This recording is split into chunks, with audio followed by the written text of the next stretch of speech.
சரி, லிவியாத்தானை குறித்து பைபிள் என்ன சொல்லுது அப்படிங்கிறத நம்ம பார்க்கலாம்.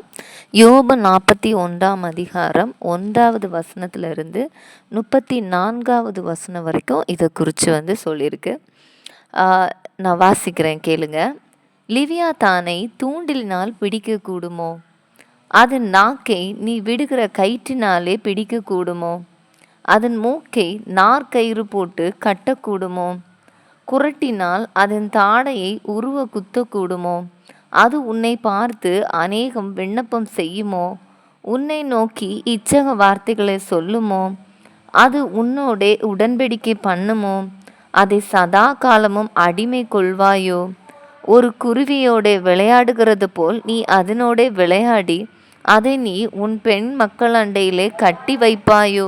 கூட்டாளிகள் அதை பிடிக்க பிரயத்தனப்பட்டு அதை வியாபாரிகளுக்கு பங்கிடுவார்களோ? நீ அதன் தோலை அநேக அம்புகளினாலும் அதன் தலையை எரிவல்லையங்களினாலும் எரிவாயோ? அதன் மேல் உன் கையை போடு, யுத்தத்தை நினைத்துக்கொள். இனி அப்படி செய்ய துணிய மாட்டாய்.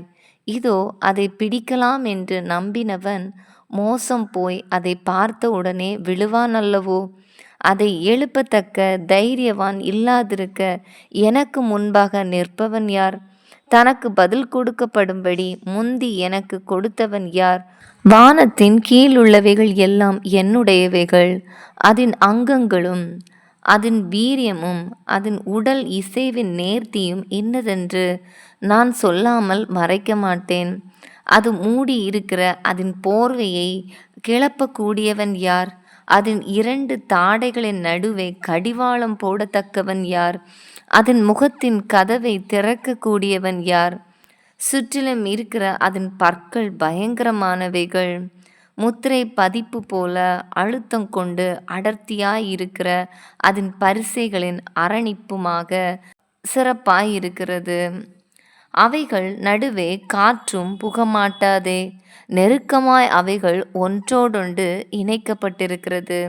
அவைகள் ஒன்றோடொன்று ஒட்டி கொண்டு இணை பிரியாமல் பிடித்து கொண்டிருக்கிறது.